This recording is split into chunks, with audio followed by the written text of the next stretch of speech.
नमस्कार साथियों, स्वागत है आप सभी का आपके अपने YouTube channel Dhanraj short hand academy steno classes में। दोस्तों, आज का हमारा डिक्टेशन है जनसत्ता आर्टिकल अलेख डिक्टेशन, गति 80 शब्द प्रति मिनट, दिनांक 29 जनवरी 2021, गति 80 शब्द प्रति मिनट। तो आइए स्टार्ट करें डिक्टेशन 5 सेकेंड बाद।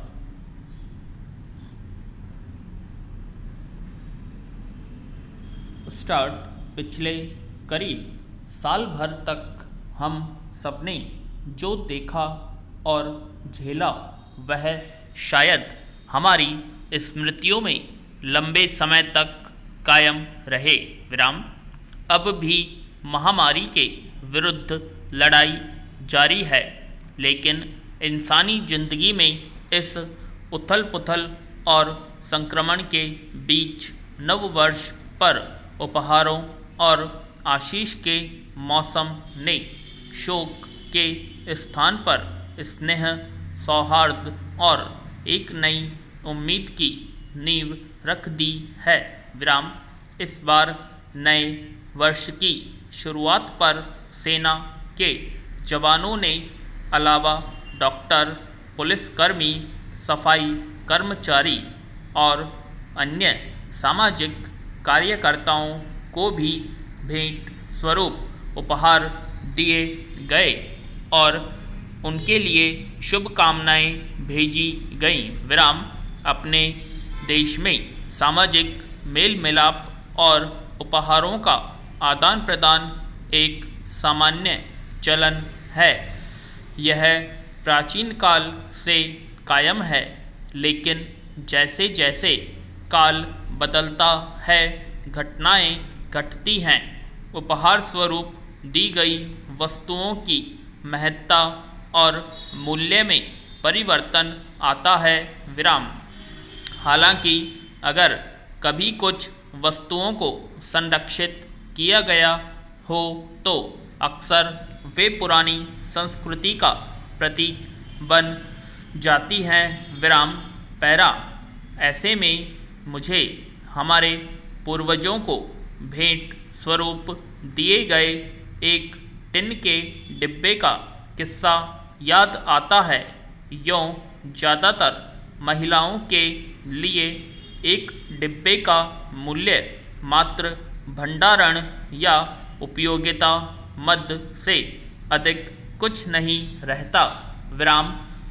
वह कान का कुंडल हो या कलाई का कंगन, अवसर हमने अपनी दादियों और माताओं को दैनिक आधार पर रात बिस्तर पर जाने से पहले सोने, चांदी, पीतल आदि के तमाम आभूषण उतारकर लकड़ी या धातु के छोटे डिब्बों के अंदर रखते देखा है।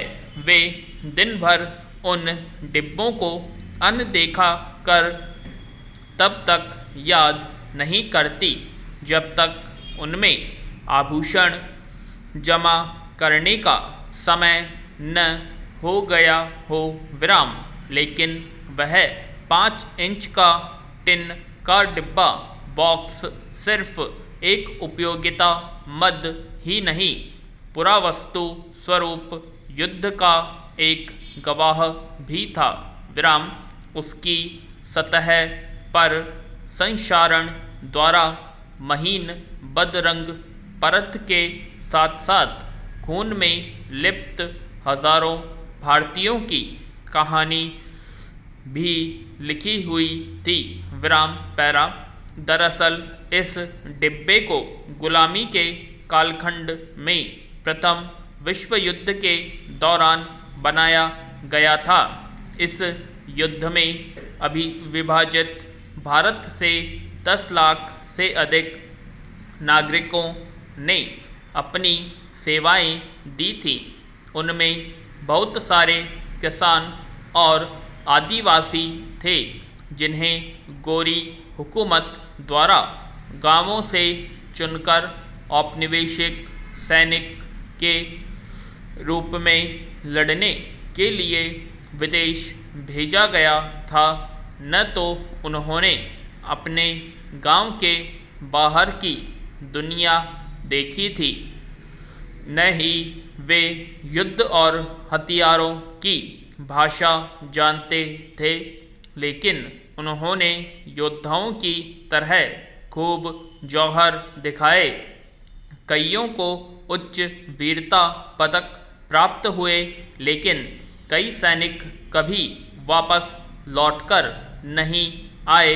विराम पैरा सन 1914 में यानी युद्ध के प्रथम वर्ष में क्रिसमस और नए साल से कुछ महीने पहले अस्पतालों का दौरा करते हुए घायल सैनिकों को देखकर इंग्लैंड के राजा जॉर्ज पंचम की 17 वर्षीय बेटी राजकुमारी मैरी ने त्योहार के अवसर पर युद्ध में सेवारत प्रत्येक नाविक और सैनिक को उपहार दिए जाने की इच्छा जाहिर की।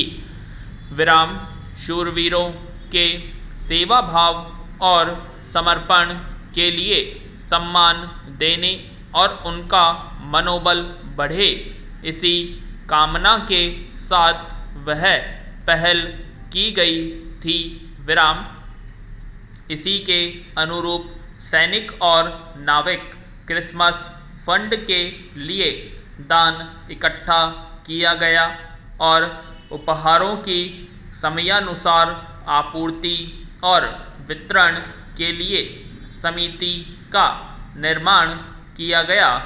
उपहार के रूप में एक टिन का डिब्बा दिया गया।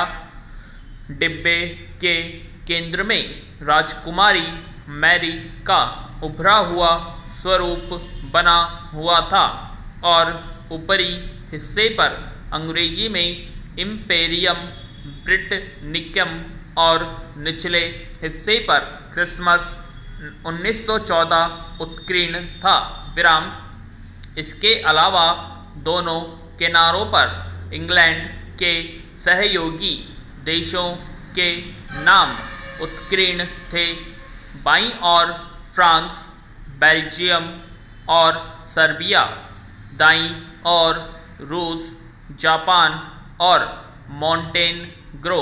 इन डिब्बों में विभिन्न प्रकार की सामग्री समाहित कर इंग्लैंड के अतिरिक्त अन्य औपनिवेशिक सैनिकों को भी वितरित किया गया।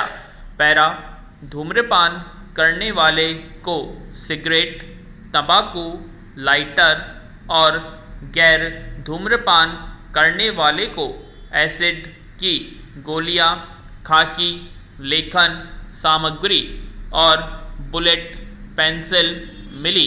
विराम लेकिन विभिन्न अल्पसंख्यक समूहों के धर्म और आहार नियमों का सम्मान करते हुए भारतीयों के लिए उपहार में बदलाव किए गए। विराम गोरखाओं को ब्रिटिश सैनिकों के समान उपहार मिले और सिखों के लिए डिब्बों में मसाले और मिश्री और मुस्लिम जनजाति भिश्ती के लिए मसाले समाहित किए गए। यों उपहारों को क्रिसमस 1914 तक वितरित करने का निर्णय लिया गया था, लेकिन बड़ी संख्या में प्राप्तकर्ताओं के कारण यह असंभव रहा। विराम भारतीय सैनिकों को ये टिन के उपहार 1915 की जनवरी और उसके बाद के महीनों तक ही प्राप्त हुए और उनके डिब्बों को सामग्री के अलावा विजयी नव वर्ष के ग्रीटिंग कार्ड से सुसज्जित किया गया। पैरा तत्कालीन समय की यह घटना एक अनुस्मारक स्वरूप बताती है कि निकृष्टतम काल में भी उपहारों का आदान प्रदान एक विशेष कड़ी रही है। आज यह टिन का उपहार अपने भावात्मक संबंधों के लिए शहीदों के परिवारों से लेकर विश्व प्रसिद्ध संग्रहालयों में एक अटूट स्थान प्राप्त कर चुका है। इसे देखकर अपने पूर्वजों के पराक्रम पर गर्व करते भारतीयों द्वारा की गई टिप्पणियां इस बात की प्रतीक हैं कि कभी कभी उपहार में दी गई वस्तुएं अनुभव से अधिक मूल्यवान बन जाती हैं। ये वे वस्तुएं होती हैं जो पीढ़ी दर पीढ़ी ऋतुओं के बदलने के बावजूद ऐसी मजबूत यादें संजो कर रखती है और हमें हमेशा हमारे प्रियजनों की याद दिलाती है। पूर्ण विराम।